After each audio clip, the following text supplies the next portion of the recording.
Welcome to episode 246 of the Selling Your Screenplay podcast. I'm Ashley Scott Myers, screenwriter and blogger over at sellingyourscreenplay.com. Today I'm interviewing producer Jeffrey Giles. Jeffrey is one of the producers who hired me to write an early draft of the film they're finishing up right now called Snakehead of Compton, which is a sort of spoof of Straight Outta Compton. I know Jeffrey pretty well, so we were able to dig in pretty deeply into this film. We also talk generally about low-budget independent filmmaking, as well as what screenwriters should be doing to write these sorts of films. So stay tuned for that interview. Just want to give a quick shout out to Martin Gooch. Martin's fourth film, Black Flowers, is having its world premiere at the SYS Film Festival in Barcelona, Spain. The festival runs from October 4th through the 14th. If you remember the last interview I did with Martin promoting his film, The Gatehouse, he mentioned he was getting ready to shoot this film. I think it was in Montana. Martin has been on the podcast twice, in episode 17 and also on episode 204. He's a real hustler and he's out there getting his movies made. So if you live in Spain, think about checking out his latest film and supporting him. I will link to the film festival in the show notes. If you find this episode valuable, please help me out by giving me a review in iTunes or leaving a comment on YouTube or retweeting the podcast on Twitter or liking or sharing the podcast on Facebook. These social media shares really do help spread word about the podcast, so they're very much appreciated. Any websites or links that I mentioned in the podcast can be found on my blog in the show notes. I also publish a transcript with every episode in case you'd rather read the show or look at something later on. You can find all the podcast show notes at www.sellingyourscreenplay.com/podcast, and then just look for episode number 246. If you want my free guide, How to Sell a Screenplay in 5 Weeks, you can pick that up by going to sellingyourscreenplay.com/guide. It's completely free. You just put in your email address and I'll send you a new lesson once per week for 5 weeks along with a bunch of bonus lessons. I teach the whole process of how to sell your screenplay in that guide. I'll teach you how to write a professional logline and query letter and how to find agents, managers, and producers who are looking for material. Really is everything you need to know to sell your screenplay. Just go to sellingyourscreenplay.com/guide. A quick few words about what I'm working on. On The Pinch, the crime thriller feature film, which I'm finishing up. I've got some technical issues I've got to deal with before I can push it out to iTunes and Amazon. One of the processes that these aggregators do is they do what's called a QC, a quality control report. So there were a couple of issues. They found some drop frames in one part, and then they also had one issue with one of the special effects shots. I haven't actually dug into the report, so I've got to get into that more. But I think these things are not completely uncommon. It's probably like a rendering issue. So I've probably got to just go back to my editor. Hopefully he's not listening to this, because I'm sure he was pretty happy when I picked up all the drives and he thought he was done. So probably just have to go back up to his house, and we probably have to do a couple more exports on this and kind of see how it all comes together. But hopefully we can get that worked out here in the next week or so. I'm still polishing up my mystery thriller script, which I'm hoping to shoot early next year. So that's moving along nicely. So those are the main things I'm working on. Now let's get into the main segment. Today I am interviewing producer Jeffrey Giles. Here is the interview. Welcome, Jeffrey, to the Selling Your Screenplay podcast. I really appreciate you coming on the show with me today. Yeah, thanks for having me, Ashley. Really appreciate it. So to start out, maybe you can tell us a little bit about your background. Where did you grow up and how did you get interested in the entertainment business? I grew up in a really small town in Washington State. If anybody's ever seen the Twilight movies or read the Twilight books, they take place in a little town called Forks in Washington. It's about 1,500 people. Now it's probably more around 3,000. One stoplight. That's where I grew up, Forks, Washington, Twilight Town. Okay. I went to school out in just outside of Vancouver, British Columbia, for 2 years, and then I finished up in Montana State University, Bozeman. Went to a film program out there. Graduated in 2005 and came out to LA with the love of my life. Okay. And right after that was summer of 2005, I started working for New Image in, October of 2005? New Image, Millennium Films. There was a Borders bookstore in Sherman Oaks at the time, and when I first moved down, we were living in Van Nuys, Sherman Oaks area, and I went to Borders and looked up the Hollywood Creative Directory back when that existed and was a thing, and I couldn't afford to buy it, so I just sat there and looked at the different companies and what they were doing, and I mean, this is before IMDb was even a reliable source of contact information and stuff like this, and so I looked at various companies and what they were doing, what they had coming up, and made note of companies that were doing things that I liked. And New Image listed Rambo in pre-production, and I'm a huge First Blood Rambo fan. So I was like, I've got to talk to this company, and I called them up right there on my little flip phone. And talked to their office manager, and I said, I'll do anything to get a job with you guys. And it just so happened that the primary executive over there, Avi Lerner, was transitioning assistants at the time, so they needed kind of like a general assistant, and that's I walked in that next day, and I knew that I was going to have a job that day. Everything just jived. There was so much. That place just, it was like a dysfunctional family. Like as soon as you walked through the door, you were like, there's a lot of work that can be done. So if I make myself indispensable here, or show, that I'm capable and I'm an outgoing person, and I can handle multiple things and get along with multiple personalities, I can figure it out. And so I did. They offered me a job within about a week of me just showing up.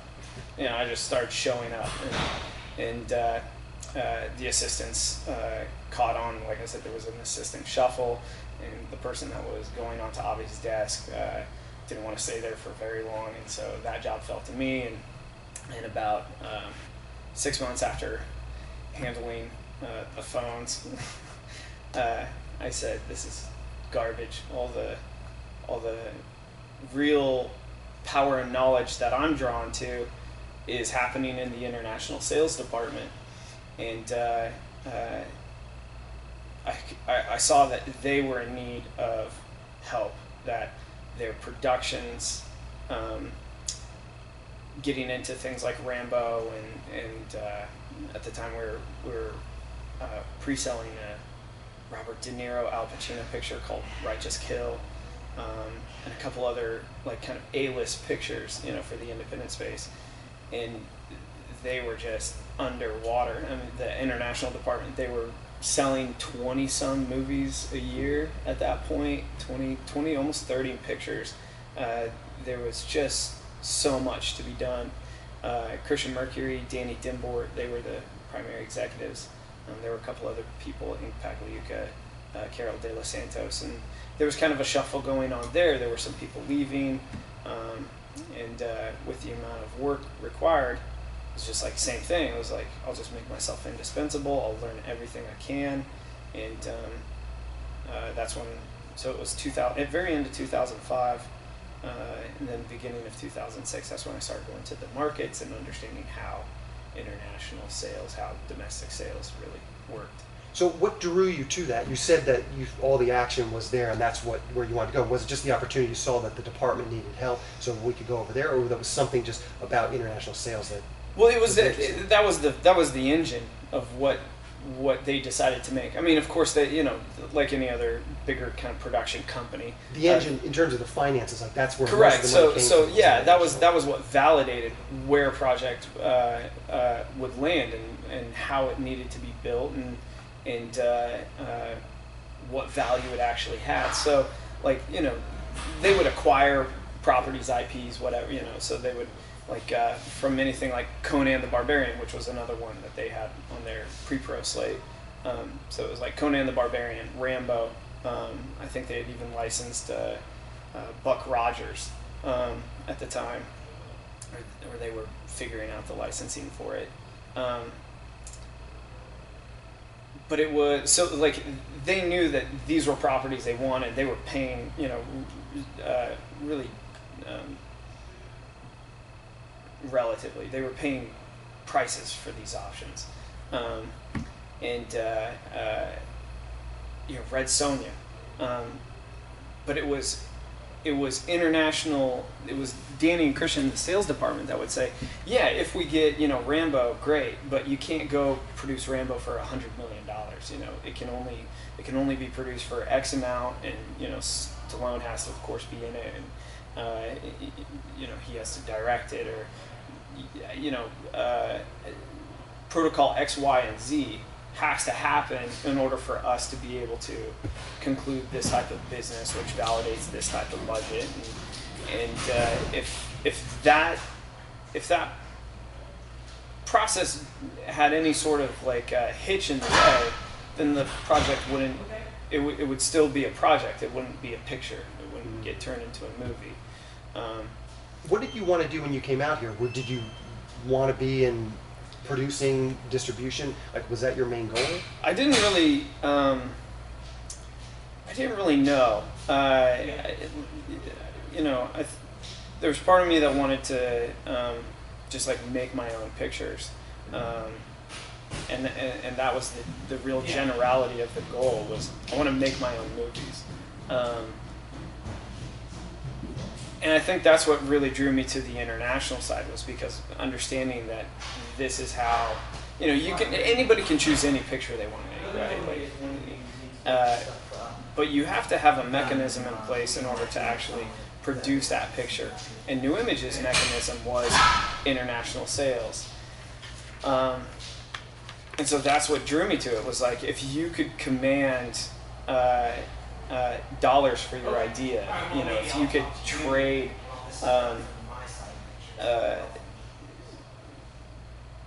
trade, your idea or your package and get it validated by somebody who puts that end product, that widget, basically at the end of the day, that movie in front of an audience, and is able to transact, and they say, yes, we like your idea because, factor X, Y, and Z. It's called Snakehead of Compton. It's got this star, whatever in it. We're willing to pay you X. That's one of the best positions to start in, because that distributor is essentially validating an audience. You told me not to renew the Parasite. And that's what you want at the end of the day as a filmmaker, I think, is an audience. So, that's... What are some common mistakes when people come in here? Producers, directors, writers come in here with projects, you hear about their projects. What are some just common mistakes that go against precisely what you're talking about there? They don't know who their audience is. They don't have their goals clearly defined. They have big, broad goals like I want my movie to be seen by people. I want it to be seen by an audience. Well, great. That's a fine goal. Nothing wrong with that goal, but nothing's stopping you from uploading your movie to YouTube. Go monetize it there, if you can. Yeah, if you can. Yeah. But they're in. I just saying that. I can see the reaction on your face. Is well, that's not most people's goals with a movie. Because that's, and it's not people. Most people that come in and meet with us. They made the movie for one reason, and then they sit with us, and their goals have suddenly shifted, or lack a type of specificity to them, and now they have this product, which is what their movie has essentially become. It's a product, and they have no idea what to do with it, or their expectations for what their product is are so misaligned with what the product is that it's... So let's talk about a specific example. So it seems to me most filmmakers, and myself included, you start out the thing with, it's all creative ideas. You just think it's cool, or something about that idea sparks you, and then you get done with the film, and then it's all about how can I recoup my money. And so that's the moment where your goal is aligned in a which is different direction. completely backwards to what I was saying in terms of how we and how companies like New Image engineer their movies. Is they just don't. You don't just go into production on Rambo because it's cool. It's a good idea. Awesome. Of course, it's a good idea, but how should you go into production on it? Like, why should you spend that kind of money on that picture?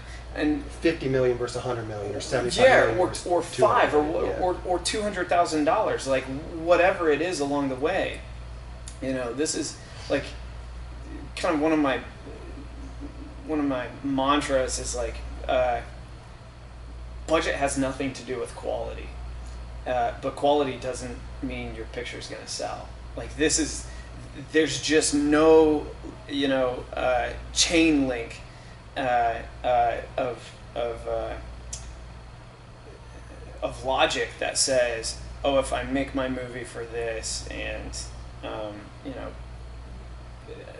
and don't put anybody in it, but it's a calling card for my innate creative ability, and it's going to be great, and it's going to be called paranormal activity. There's nothing that says because you made it, it now has a value that's going to offset what you spent on the low budget side.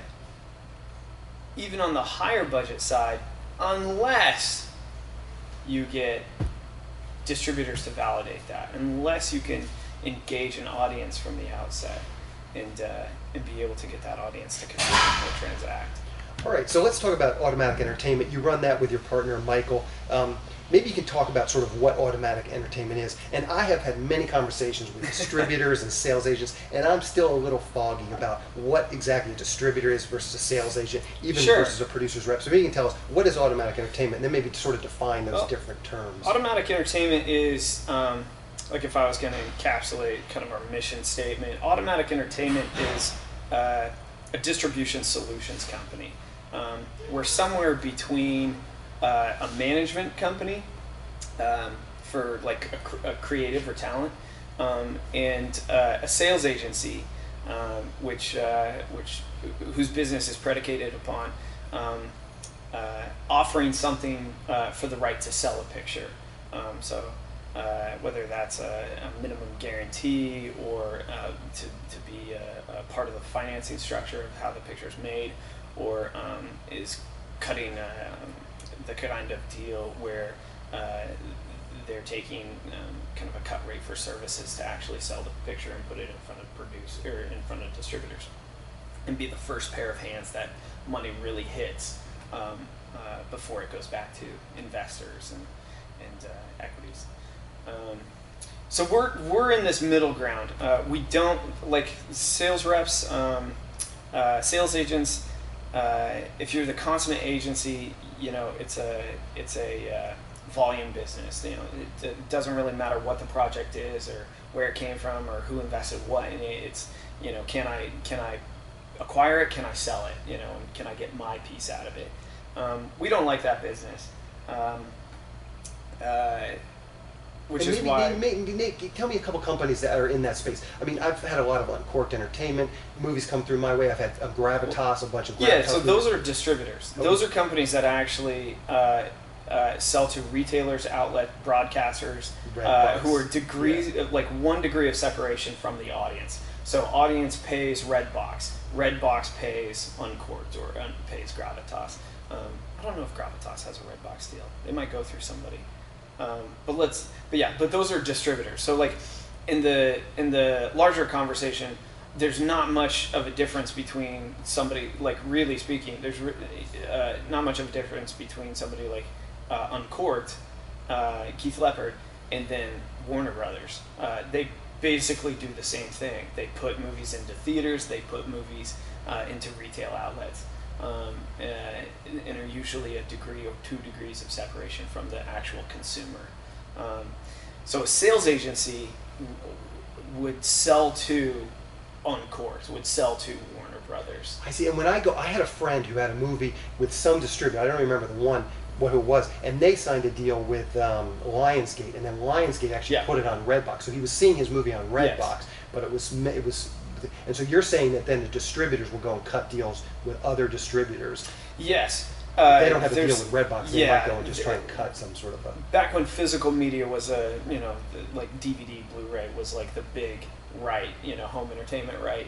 And it still is for the most part, but back when it was more relevant, let's say, you wanted to get your movie into Walmart.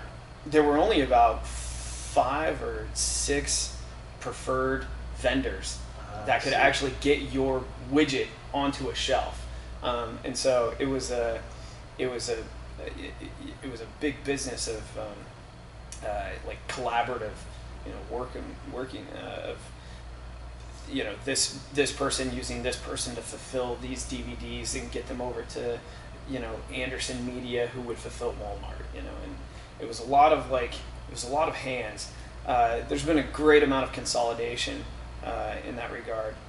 Sony DCAD, which was like the DVD manufacturing company, that's now under, I believe, Technicolor. Their whole home entertainment, like DVD division, and I think some of their digital home entertainment people or department, maybe the whole department, is now going over to one of those fulfillment center companies. Alliance, I believe it was called. There was a big distributor just a few years ago. That used to be associated with New Image. First Look, it became a different company. I'll think of the name of it in a second. But they bought out Anderson. And so they were like one of the last men standing in DVD, aside from this Alliance and Baker and Taylor and some of these other like big warehouse fulfillment companies. That's riding the horse in the wrong direction. I'm talking about it because that's DVD, and how many. When was the last time you bought a DVD? Well, I have kids. I have young kids, so we do buy a lot of the kids' DVDs still. Yeah, we got a whole shelf. All the Disney music come out. We still there you go. No, we're keeping it alive. I got kids, so we're keeping it alive. Exactly. Yeah. So let's talk about Snakehead of Compton for a minute. Maybe to start out, you can just give us a quick pitch, a logline, kind of tell us what that movie's all about. Snakehead of Compton is about a rap group, a fledgling rap group who's on the verge of signing their first recording publishing deal. Through a degree of separation, one of the people associated with the rap group transforms a pet snake into this giant mutating monster, and the rap group is the city's last hope for Perfect. saving them. So, and I think this is a good project to talk about because it was one that I came in on, wrote the original draft. And I'd just be curious to hear, like, what was it about this concept that you guys liked, that you guys want to literally invest some of your hard dollars into? What was it that this concept had that... Purely the name. Purely the name. We were pitching Sci-Fi Channel. We had met with one of the acquisitions executives at a market recently, and so we were just pitching. Here's 5 concepts. Do you like any of them? Here's 5 titles. Here's 5 log lines. Do you like any of them? And we had been talking to a CGI company, VFX company that was capable of doing snake effects, and they had conveyed to us that it was fairly easy to animate a snake, and so it was kind of just this perfect storm of us dealing with that, us pitching, and my business partner Mike just kind of out of the blue came up with the title Snakehead of Compton, and I was like, stop everything, like we're not even gonna pitch it, we're just gonna do this idea. He's like, really? It's like, yeah, of course. It was great. It's just a great title. You get everything you need to know about that movie from the title alone. And so just like Sharknado, it's like when you hear it, you get it, and if you don't get it, then this movie's probably not for you. And so that was it. Like, Mike came up with the thing, and we had a degree of separation, and that was it. We just knew it was a good idea, and we had a production resource, a post-production resource, and we knew at the end of the day we could sell it. Like, we just knew it was a risk worth taking. It was a risk, certainly, but it was one that. So let's take it through that template that you kind of laid out at the beginning of our conversation, where you're saying, sometimes the filmmakers don't necessarily understand how they're going to get to their audience. So who is the audience for a movie like Snakehead of Compton? Well, keep in mind, like for how we operate, especially on the movies that we produce, we're not. Our audience is the global buyer base. So it's distributors like Uncorked. It's 101 Films or Signature Entertainment or High Flyers in the UK. It's Splendid or Tiberius Sunfilm in Germany. It's FIP in France. It's Trade Media. It's distributors in any given territory. That's our business. At the end of the day, we like to pick ideas that we know inherently have a public audience. As a title like Snakehead of Compton aspires, to capture.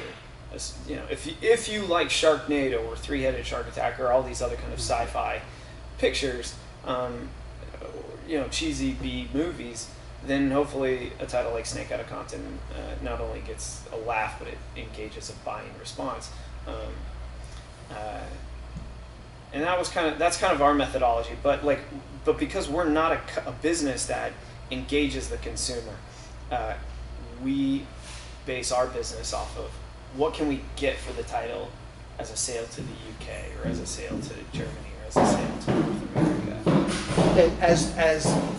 And as people who know distributors well and deal with things, were you able to go out and do some pre-sales for a film like this? Yes. You were able to? Yeah. So you knew kind of going into what your budget should be? Yeah, that's how we shore up our risk is by understanding enough about the title's inherent sellability in the same way that, Rambo has an inherent sellability to it.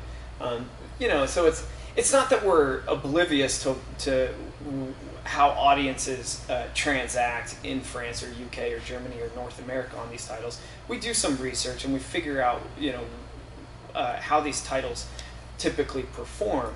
So it's not just us saying, as simple of a story as it is to say, oh, it was just a great idea. Like, we knew that international markets respond to creature features. We knew that, creature features of this ilk or of this kind of, that have a title association in this way, they perform at this kind of level. Therefore, if you make it for, X, it can sell for Y, and hopefully when consumers transact on the title in their territory, that's Z, and there's money on the table for the distributors to actually profit. So we're making profit from the distributors. We're hopefully signing deals with the distributors where once they make enough profit in their own territory, the consumer dollar can flow through the distributor back to us. So do you guys go and hook up with in the case like Snakehead of Compton, do you hook up with a distributor, or are you doing like sales, like you just mentioned, I guess he would be a distributor, but are you doing like 100 different deals on Snakehead of Compton, or are you signing like 1 or 2 deals and then they're going out and getting it? It just depends. Like on Snakehead of Compton, I honestly can't remember how. But you just typically, you might cut a deal with a guy in Germany. Okay, here's Snakehead of Compton. Go to Spain, cut a deal with some distributor in Spain. Totally. And not just like, you don't just go to one distributor that does international, one that does. You can. There are companies and projects all the time that are lifted by a single company alone. You go to the AFM, you've got some shark and Nazi idea, and Universal says, yeah, we want this for World, and so then you go and you conclude that deal. We've not done that like outright, one single distributor sale. It's been more advantageous for us to actually bifurcate, break it up, and do the territories. Now, one thing you didn't mention about Snakehead of Compton, I'd be curious to hear your thoughts on this. The big knock, like as a writer, that you hear from distributors is comedy doesn't play well overseas. And as you've been describing Snakehead of Compton, it's a creature feature, it's CGI, it's Sharknado. I get Sharknado really wasn't a comedy. And is that a truism that you would agree with, that comedy doesn't play overseas, and so you're downplaying the comedy aspects of Snakehead of Compton? Well, comedy is a huge word in terms of what kind of the subcategories are within comedy. Baywatch, for all sakes and purposes, is a comedy. With The Rock and Zac Efron. Sharknado though it's debatable because it's just a cheesy movie and it's kind of tongue in cheek, but I wouldn't say it's a comedy. Well, yeah, I mean, come on, it's a fucking ridiculous Yeah, title. it's ridiculous. Like, Yeah. but my point is like, you know, it's tough. I don't know enough about Sharknado's, you know, sales numbers or anything like that to even if I did, I shouldn't comment on what those are. But my point with bringing up Baywatch though is that Baywatch is inherently a comedy in the same way that Sharknado is inherently a comedy. And if you look at Baywatch's box office, which I was looking at yesterday, it does twice as much business in international as it does domestically. Wow. This is, you know, to say that, and I might be wrong about those numbers, but there's some sort of balance there to that picture. But to say that, like, you know, international markets don't respond to a certain genre, I think is incredibly nearsighted. Because if you have a great comedy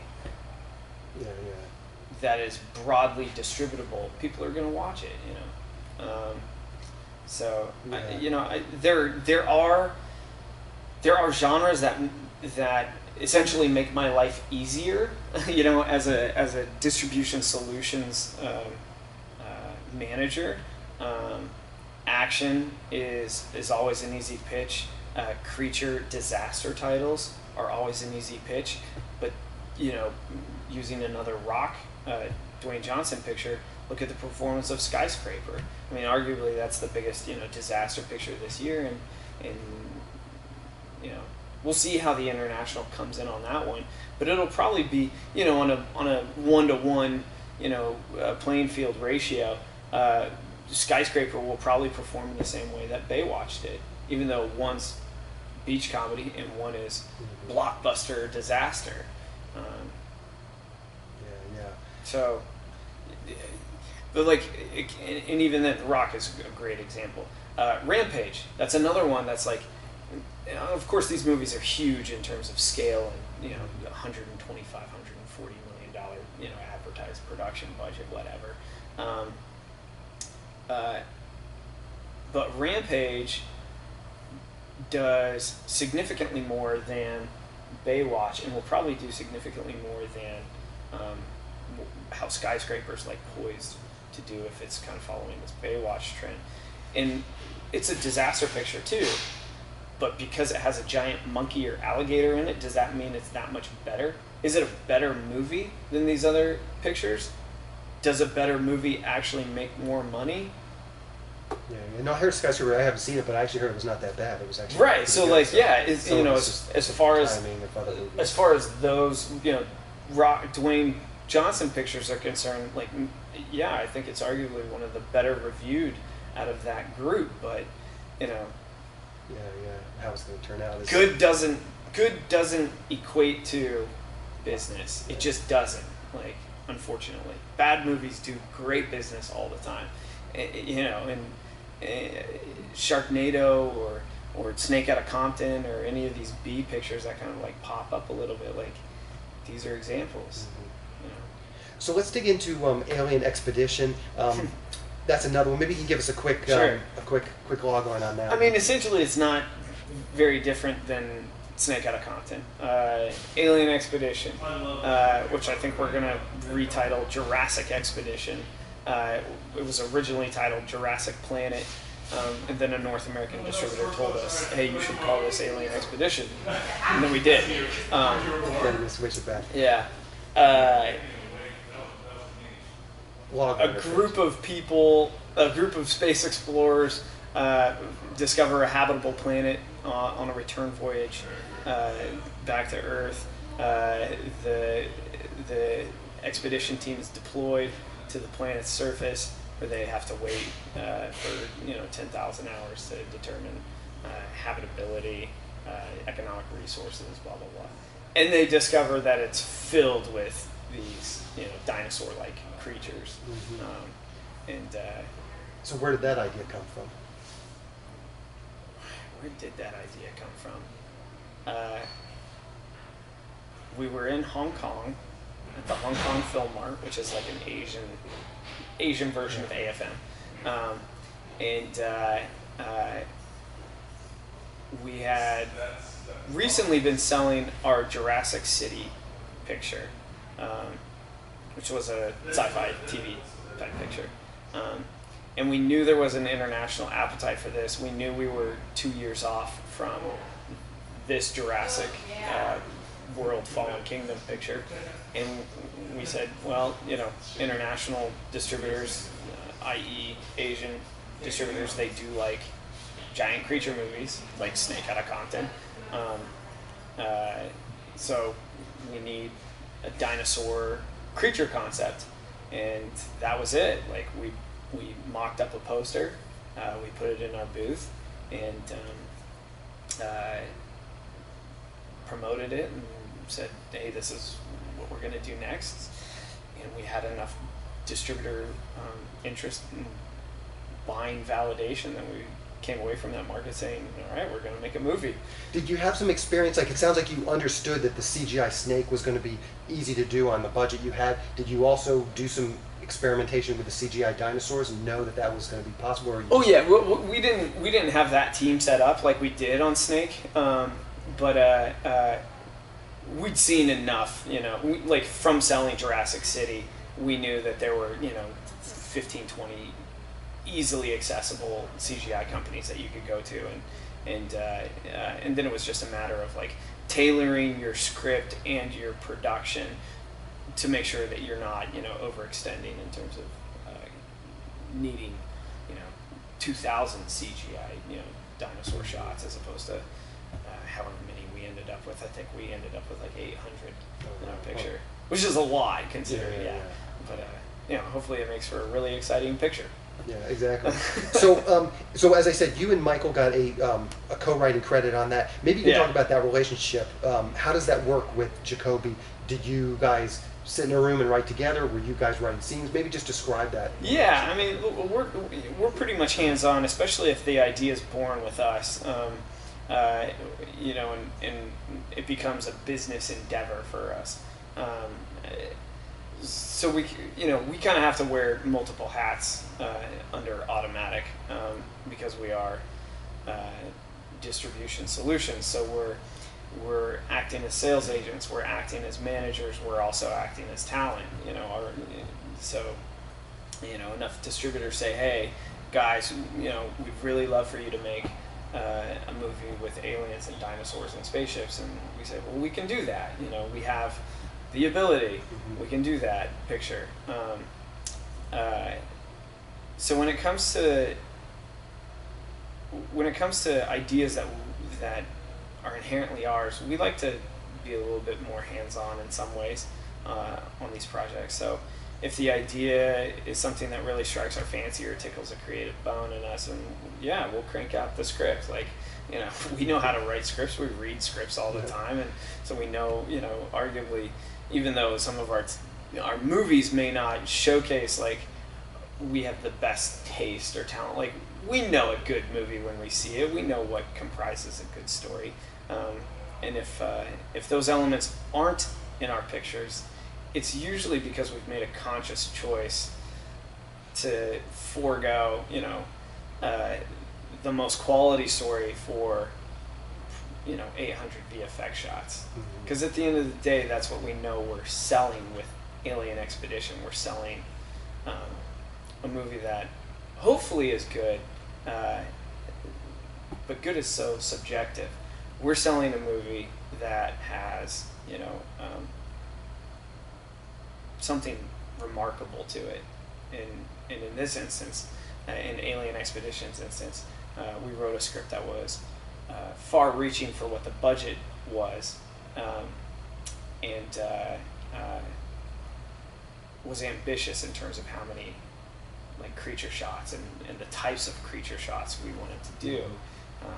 So, for example, the Redman had came out recently, and we were like, great, well, let's do it. You never really see a scene, even in the Jurassic pictures, like the blockbuster Jurassic pictures, where it's like one of the characters is wrestling with a dinosaur like Leonardo DiCaprio wrestles with a bear. And we're like, that would be a great scene. You never see that, We want, in this expedition picture, a guy with just a knife, like, wrestling with a dinosaur. And, so you have to take the logical story steps of, like, how to, like, that would be a great scene. Be great. That's a trailer moment. Like, totally. So you have to take the logical writing steps in order to say, how do we get from, here's the mission to dude wrestling with an alien raptor. And that was it. Like, so we plotted along the way, and that's really how that script came out, was, working with Jacoby and working with Mike and just kind of spitballing creatively over a couple days saying, oh, we like this kind of scene, and oh, we like that kind of scene, and it's, we love these scenes from Aliens, and we love these scenes from Jurassic Park, and how do we combine this kind of stuff to make something that is visually remarkable? Yeah. Now I'm curious.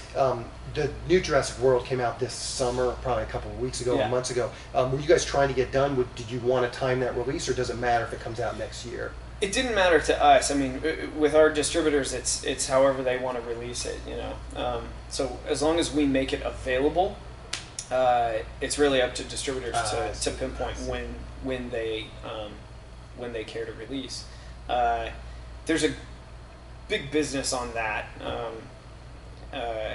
called drafting, which is kind of a British term for titles that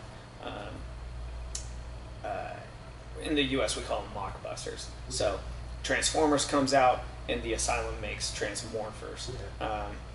Sherlock Holmes comes out and another company makes a Sherlock Holmes whatever, semicolon, Night of the Werewolf, or whatever it is, Game of Werewolves. Well, I just Jurassic Games. I just did Jurassic, So exactly. Games. So like Jurassic World Fallen Kingdom comes out, you get Jurassic World, or you get Jurassic Games, or I think there's 4 or 5 like Jurassic pictures in the market right now, or like available to purchase right now. We've got Alien Expedition, which we're going to retitle. We also have a picture called Jurassic Galaxy that's like ready right now, it's like it's up to buyers when they want to release. You don't necessarily need Jurassic World Fallen Kingdom to you don't need to rely on that. Most distributors don't need to rely on that picture to release whatever it is that they're releasing, even if it is construed as a draft title. Yeah. Okay, so let's talk about Robin Hood, the Rebellion. Same thing. Maybe you can give us a quick pitch or log on that. Robin Hood must rescue Maid Marian from the Sheriff of Nottingham. That's it. Like, it is classic Robin Hood. Yeah, I mean, when we were initially talking to the production company and the producers in the UK, we said, we want Die Hard meets The Raid in a castle with bows and arrows, and that was it. Like, that was it. That was the only thing we said, and then they went off and. But not even Robin Hood wasn't even a part of that. Oh no! We said Robin Hood, yeah, because it was like there was a again, because drafting is a bigger business in the UK. We said this is a good opportunity for the UK to draft a title and make something homegrown that works for the UK market. Based on the name value alone of Robin Hood being a public domain name, there should be enough international, remaining global value to make that project make sense. If it's produced financially responsible, fiscally. And I interviewed a guy. He did The Curse of Sleeping Beauty, and I'm just curious: is that sort of IP that exists for something like a Robin Hood or Sleeping Beauty, that does have a lot of value with these? Because those aren't was there a Robin Hood movie that came out that you're drafting on, or is just Robin Hood in general, as everybody knows who it is? It's because it's just because of the ubiquitous, known nature of the name. There's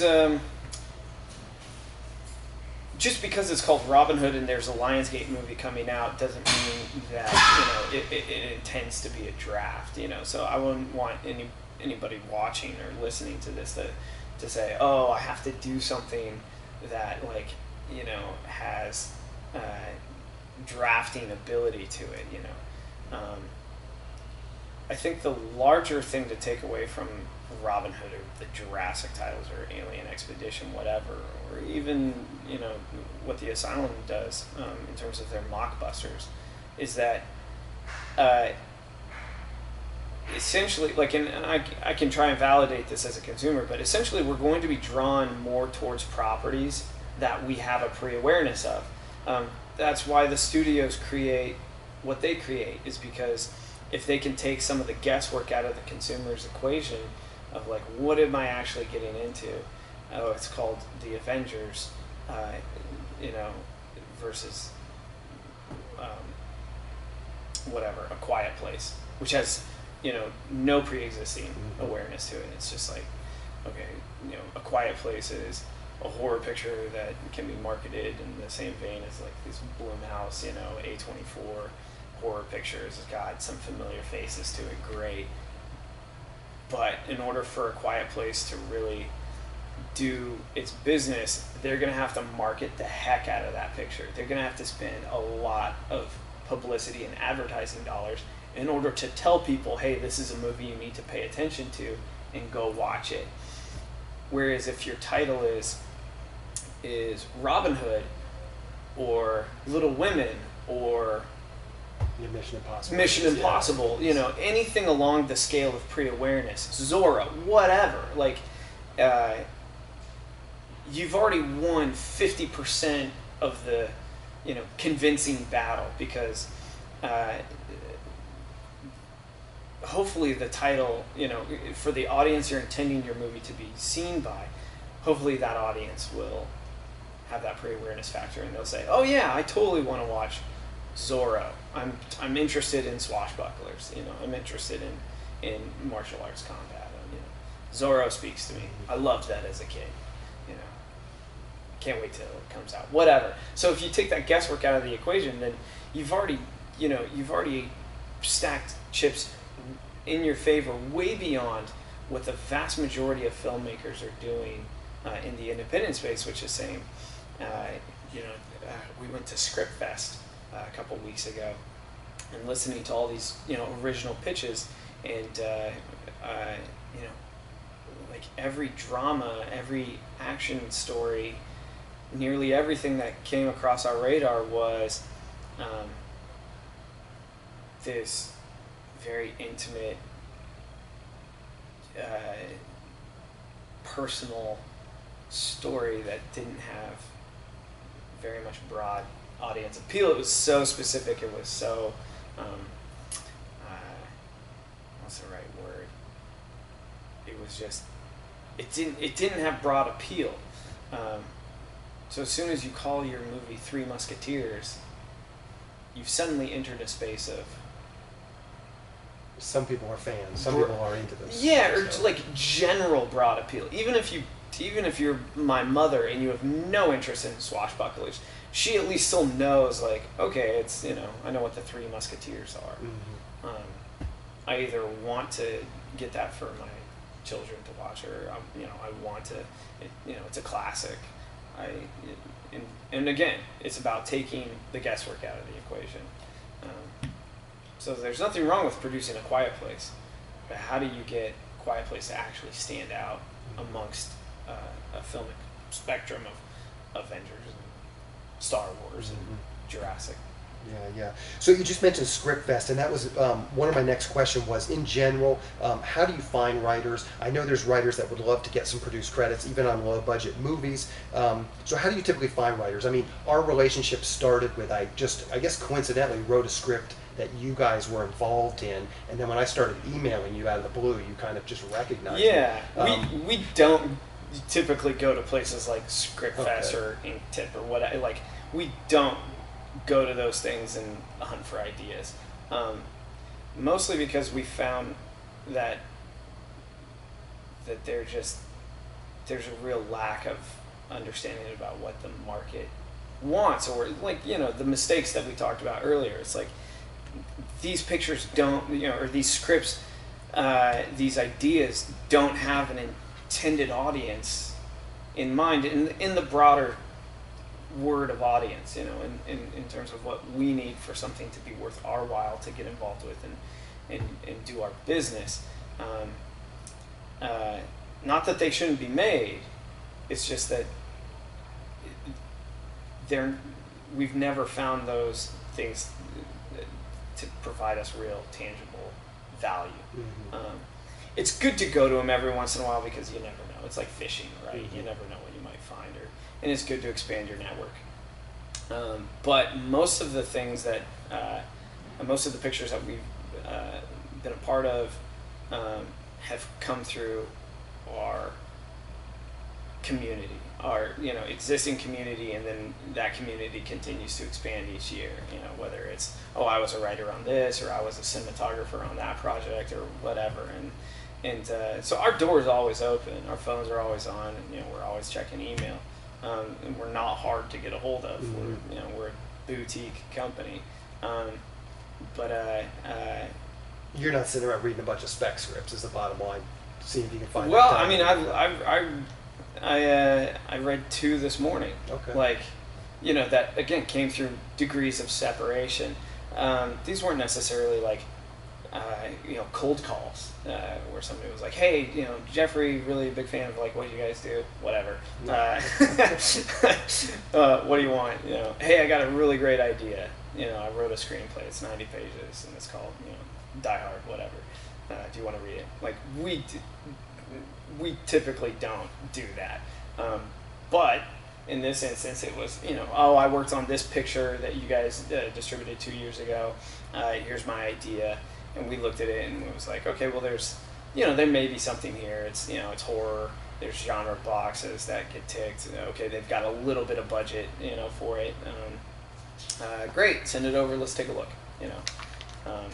It was a pass, but okay. Both of them were passes, but it's but that's it. It's usually through degrees of separation. But that doesn't mean that somebody can't cold call us and say, "Hey, can I send you? Mm-hmm. Can I send you something?" And you guys might read it. Yeah. So let's talk about just market trends. I'd be curious to just get your perspective. What has changed over the last year, 5 years, and 10 years? Everything. But maybe you can point out some specific. I mean, obviously, there's certain things. DVD market we know has been on the steady decline. But maybe there's some just. Well, the market trends are kind of the obvious answers. How are people consuming media these days? Netflix is taking over the world. Netflix is doing their fair share of in trying to entice subscribers. I just read a report this morning that they came about 1 million subscribers under their expectation this previous quarter. Netflix and streaming. Subscription video on demand, which is what Netflix is. Same with Amazon Prime, Hulu, YouTube Red. There's definitely an upswing in consumers interacting with that method of consumption. DVD on the downside, sure. I mean, I also saw this morning on the news that the 2 Blockbuster stores in Alaska closed, and there's only one left in Bend, Oregon. So if that's not an indicator of how people are interacting with that form of consumption, I don't know what is. I mean, it seems to me, and the word that I get from other independent filmmakers is that places like Hulu and Netflix are becoming much, much more difficult to get your films on there. And the numbers I hear, even when a filmmaker gets on there, are not really that impressive. And it seems it seems to me for this independent genre film that I've written in and that you guys have produced, it seems like that's kind of getting run down a little bit. Yeah, I mean, there's always there were a lot of things that we can unpack from what you just said. One of which is it's getting harder. Yes, it is getting harder. They're becoming much more selective with what they acquire third-party wise. In the past, almost all of our pictures, and probably Snakehead of Compton will get onto Netflix or Amazon or Hulu, because of how we're getting that picture distributed, because of how we've engineered sales on that picture. but yeah, next year it will be even more difficult than it is now. So yeah, it's not getting easier, which I think is a great thing. Keeps the bar high.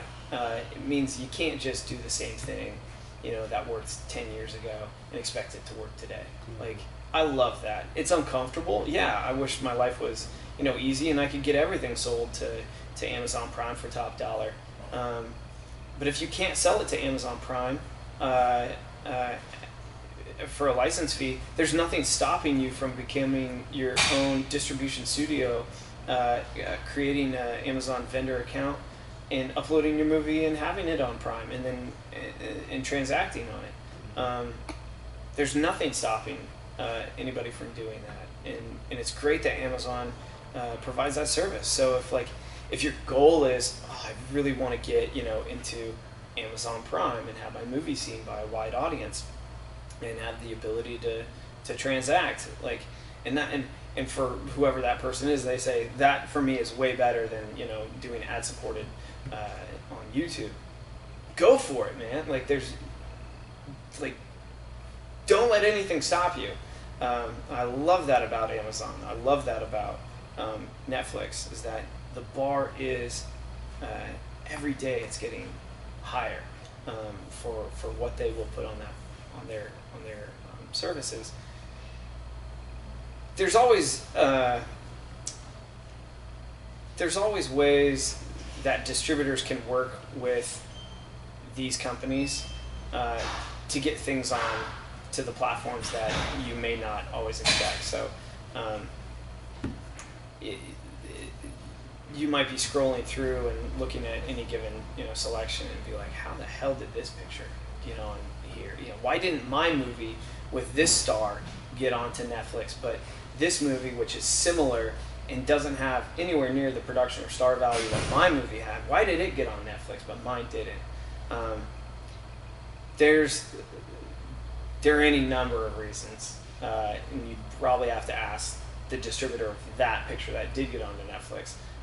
What are some of those reasons? But correct me if I'm wrong. Isn't it mostly ultimately about the relationship that distributor has with that company? It can be. But Netflix always, or Amazon, or any of these places, always has the ability to say no. Like, even if you have a Russell Crowe action picture and Snakehead of Compton as a distributor, and you say, hey Amazon, we want you to take the Russell Crowe action picture and Snakehead of Compton. Of course, they have the ability to be like, we'll just take the Russell Crowe one. We're gonna hard pass on Snakehead of Compton. They can do that. Yeah, sure. So it's there's no rules to it. It's negotiation. This is business to business. This is how it's done. But don't you? But like the most important thing, like salesmanship and that relationship, don't you think? I mean, and because as someone who's preparing to get their film out there into the world, like everyone's telling me, oh, the poster and this, and it's like I go to places like Redbox, everyone tells me, and this is the pitch, like some of these low-end distributors that will take my film, they're like, well, we can pitch it to Redbox and this, oh, but it's all about the poster with Redbox. I go on Redbox, that's true. But I go on Redbox and I can see some of these distributors are getting a lot of their movies on Redbox, some of them won't, and the posters are no different. These are a bunch of crappy movies, and the posters are, you know what I'm saying? Careful, though, yeah. No, but, I mean, these are not great movies, but sort of the low-end distributors, some of those low-end distributors are getting a lot more movies on Redbox than others, and it's not the quality of the posters, and frankly, it's not the quality of the films. And so I have to believe at the end of the day, it's the relationship that distributor has with it. Each retail outlet or each business, from Netflix to Redbox to Walmart, they've got their methods of operation. I can't comment on that because I don't. We have sold to Netflix in the past, but every deal is unique and every situation is unique. Every picture is unique. Every picture is its own company. It's its own piece of business, and so distributors, retailers, they get involved with things for a lot of different reasons. There's no real hard set logic to it. The logic starts to kind of become a bit more organized or metric supported once you cross over into the larger theatrical spectrum. Once you get into a minimum of 600, once you get in your first week of release, 600 screens, U.S. release, then there are some things that start to trigger. or but there's also like you get into a tier 1 festival, Sundance, Toronto, Cannes, Berlin, and if you're the premier picture at one of these things, or you get the major award, you can bypass all of the kind of traditional methods of release, 600 or 3,000, 4,000 screen release, and go straight to Amazon. And they'll promote the heck out of your picture because you won the grand jury prize, whatever. But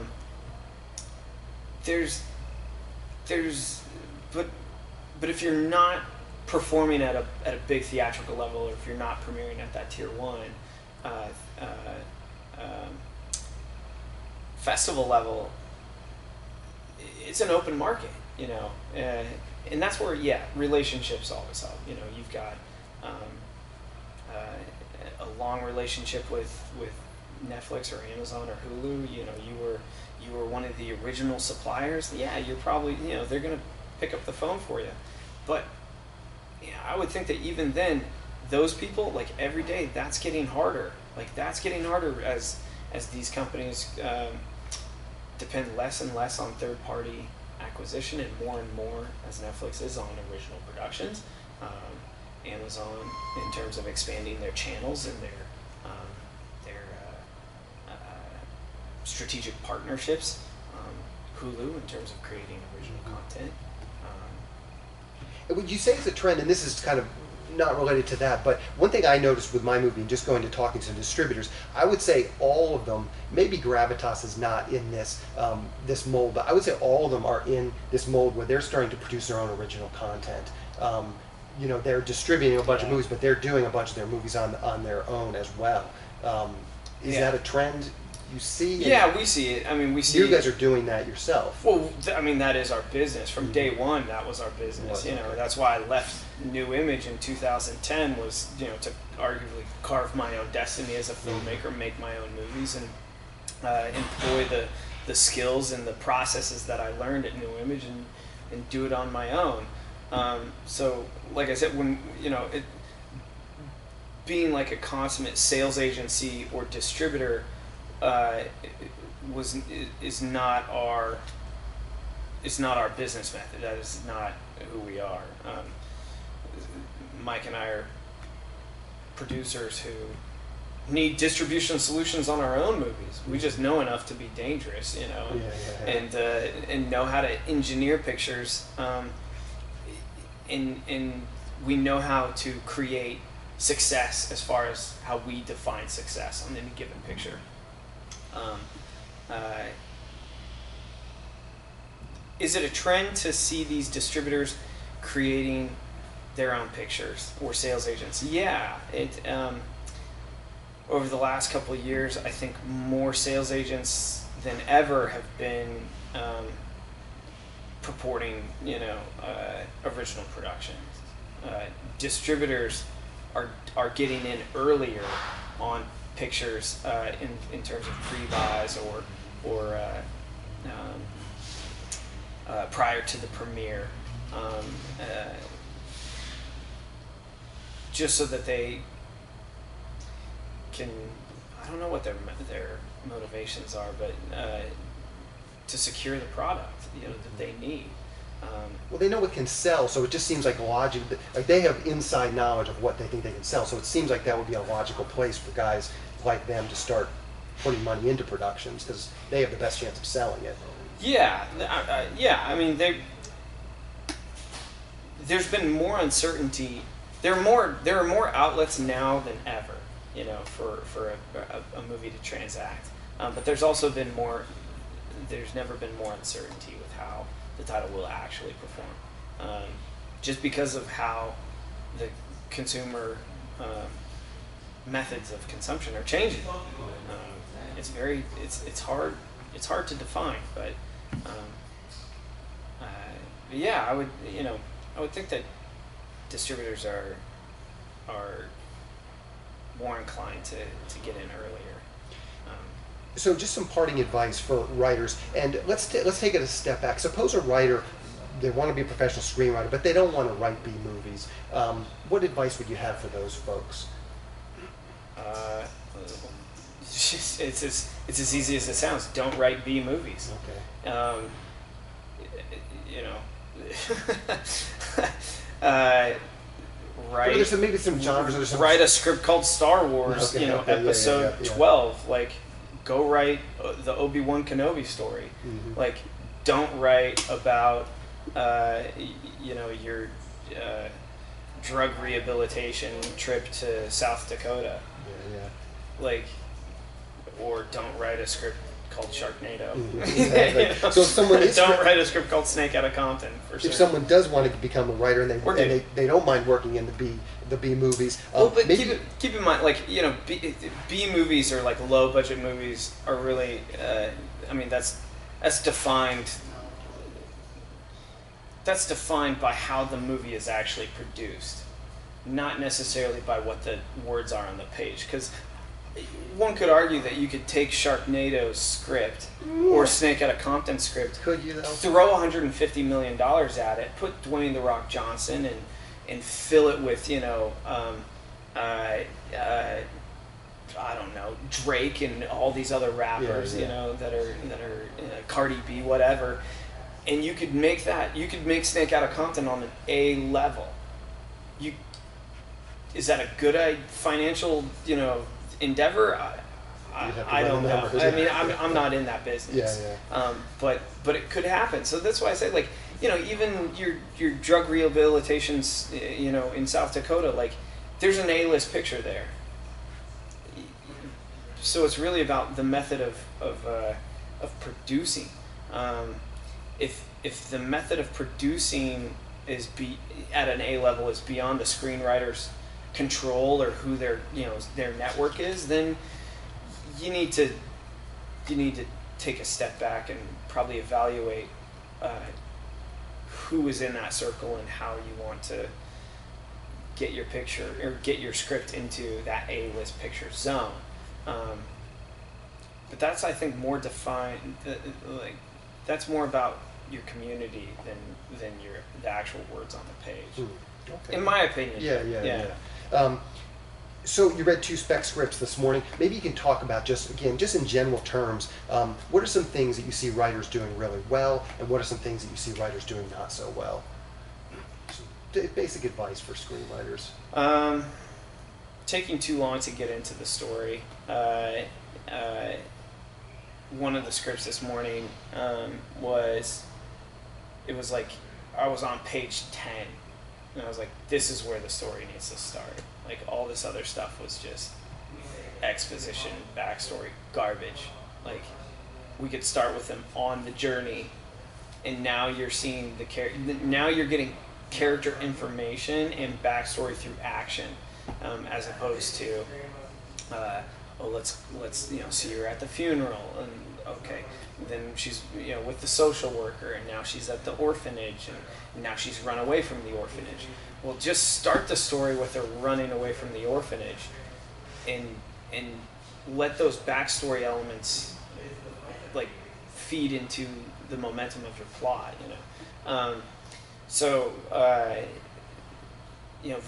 And that's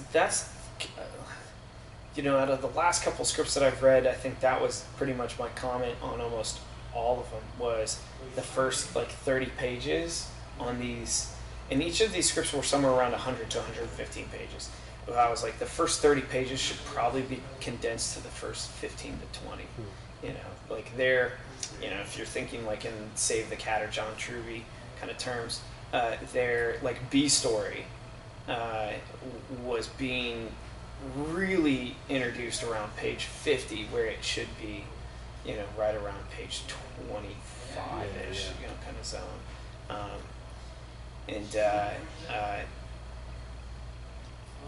Dialogue's really hard to comment on because it's, there's a lot of performance that goes into dialogue, but a lot of the dialogue that I've been reading recently has been just shameless exposition.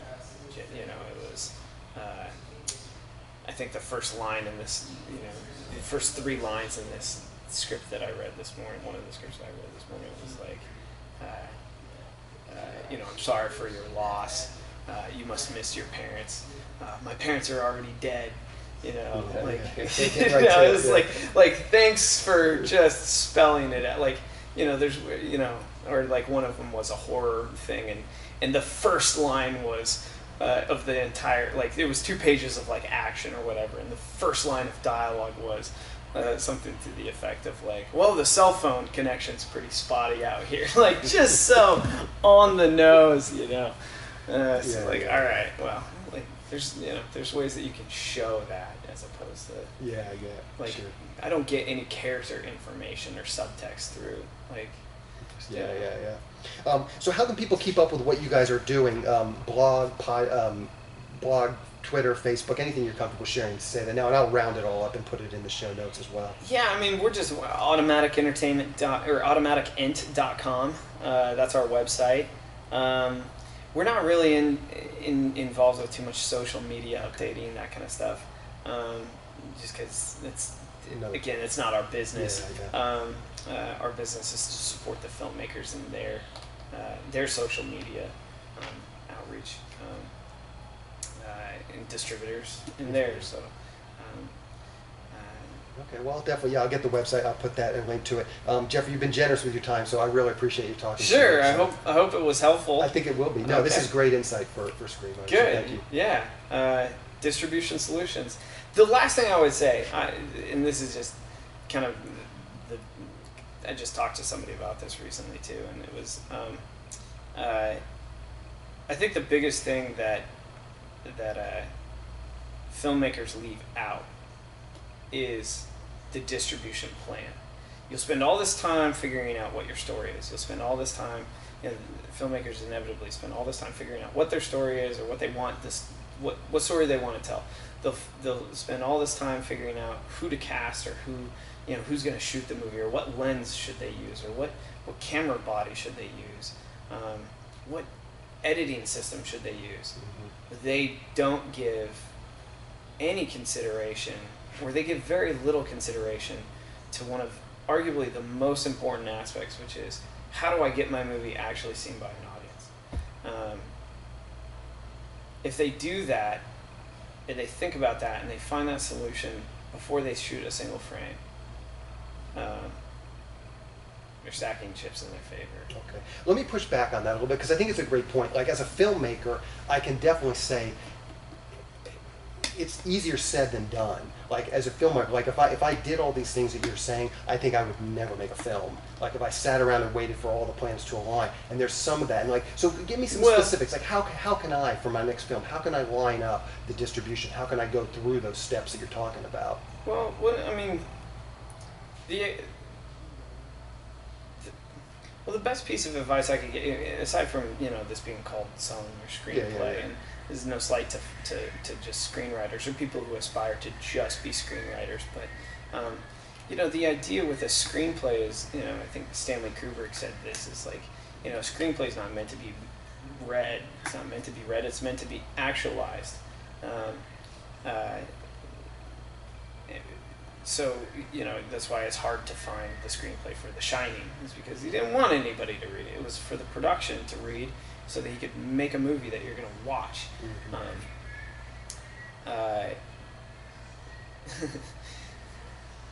You have to read a screenplay. Like, come on. But I think it's important for people to write things that are essentially producible. That's the key. Like, write something, and that's why I say, if you're going to write a story about drug rehabilitation in South Dakota, like, great, but write that story, but then figure out how to make that, like, hell or high water. Not the movie, but the cliche. Like, figure out how to get that script into production. A lot of times, people will talk to us, they'll say, I've got this great film. And that's cool. Like, send it to me. Oh no, it's just a script. So it's not a picture. It's not a motion picture. It's an idea. Like, it's words on a page. Get the most important thing is, like, how are you going to get those words on a page into a piece of motion picture product, you know. That I'm starting to like lose my. I'm just trying to push back on this idea because I totally get this idea that hey, as a filmmaker and someone who wants to protect my investors, you know, let's get as much of the distribution line as possible. Well, in practice, when I've gone out and tried to do that, but it's not that easy to do. It's not that easy to do if your goals are nebulous. If your goals are very specifically defined in terms of. So give me a specific goal. But this is what I'm saying, like hell or high water. That's. Thank you for bringing me back on track. But if you're gonna make your script like hell or high water, that's a very defined goal, because then it's like, you know, what's stopping you from making it on your iPhone with your friends? Like, if you're waiting for, you know, Warner Brothers to throw $40 million at your rehabilitation South Dakota picture, like, great. There's nothing wrong with that. That's a great goal. Like, go get it, man. You know, just know that there's processes involved in that. That's a lot of networking. That's a lot of people going to bat for you for your idea and the financial nature of your idea. But you know, who's to say that Amy Adams doesn't just fall in love with the material if you can get it into her hands, and then, you know, Brad Pitt's plan B says, hey, we're going to produce this and quarterback it, and we're going to put that through our studio deal at Paramount or wherever he's at, whatever, and suddenly you've got an A-list director on board, and boom, like, now you've got an A-list rehabilitation project that's set up at a studio. Like, but that's what, like, you have to laser focus your goal. If your goal is not clearly defined, you've no ability to understand what your milestones for success are, and therefore you could just end up spinning your wheels or saying, oh, but I want the planets to align as such.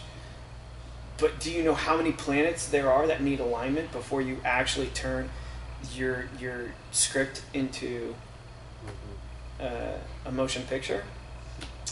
No, I think that's excellent advice, and I agree with you. Most screeners go to, I just want to sell my script, and they don't care whether it's a $200,000 movie or $200 million movie. So, like, and a more defined goal. Yeah, one of the last times we spoke, I think after you did a draft for us, you were going to make like a passion project. You were, you know, and that was our conversation. I remember, was something to the extent of like, hell or high water, distribution be damned, I'm going to make this movie. This is what I want to do, and I like that type of passion is so inspiring to me.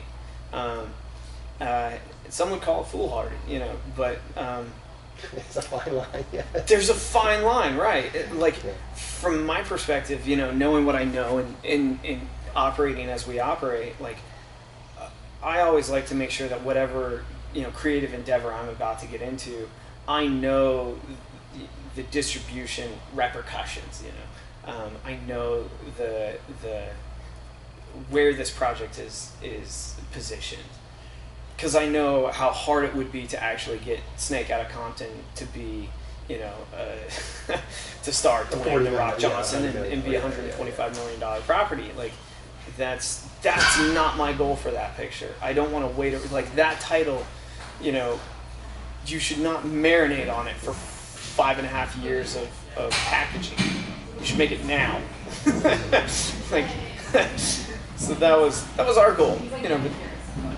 But somebody else who's making their version of Snakehead of Compton or Sharknado or whatever kind of B concept, you know, there's nothing wrong with trying to position it as an A picture. Yeah. Just know that you have to have those milestones clearly set. Like,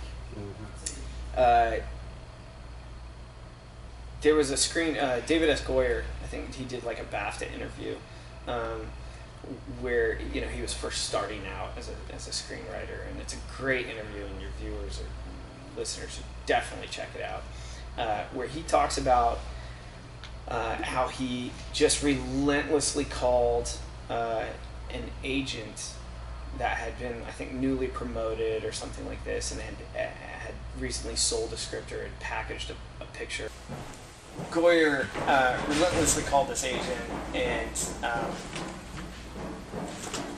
and that was his goal. He wanted to get repped. You know, he wanted an agent to work on his behalf, pitching his scripts, and that was how he defined success at that point in his career. Was he needed, you know, he needed a validator, and the script that he got produced like right off the bat from that agency and resulting from his, you know, harassment was what was it, a Van Damme picture. You know, that was his first screenplay, you know, that got produced. Tremendous. But his goal was so clearly defined. Get an agent. Get an agent, you know, yeah, get repped and work with that agent to you know, to get me in rooms or to help me when I get in rooms, so that when I convince people that this is the script they need to produce, you know, I've got my team. In the same way, and this is like having an understanding of distribution is, you know, before you shoot a single frame, where your picture fits in the market, in the ecosystem of pictures, where it fits in terms of the scale. I don't, like I said, I don't care if it's $50 or $500,000 or $5 million. Like, you know, the top tier companies always know what's going on with distribution or where the picture fits. So if you have an intrinsic knowledge of why you should use a 50 millimeter for this shot as opposed to 100 millimeter for this shot, you know, you should definitely apply the same kind of you know, educational fervor to how your picture is distributed, and then ultimately how it's consumed, because that's what it's all about. Well, perfect, Jeffrey. I really appreciate it. Thank you. Thanks, man. Again, man. Yeah, really a pleasure, Ashley. A quick plug for the SYS Screenwriting Analysis Service. It's a really economical way to get a high-quality professional evaluation on your screenplay. When you buy our 3-pack, you get evaluations at just $67 per script for feature films and just $55 for teleplays. All the readers have professional experience reading for studios, production companies, contests, and agencies. You can read a short bio on each reader on our website, and you can pick the reader who you think is the best fit for your script. Turnaround time is usually just a few days, but rarely more than a week. The readers will evaluate your script on 6 key factors: concept, character, structure, marketability, tone, and overall craft, which includes formatting, spelling, and grammar. Every script will get a grade of pass, consider, or recommend, which should help you roughly understand where your script might rank if you were to submit it to a production company or agency. We can provide an analysis on features or television scripts. We also do proofreading without any analysis. We will also look at a treatment or outline and give you the same analysis on it. So if you're looking to vet some of your project ideas, this is a great way to do it. We will also write your logline and synopsis for you. You can add this logline and synopsis writing service to an analysis, or you can simply purchase this service as a standalone product. As a bonus, if your screenplay gets a recommend or a consider from one of our readers, you get to list the screenplay in the SYS Select database, which is a database for producers to find screenplays and a big part of our SYS Select program.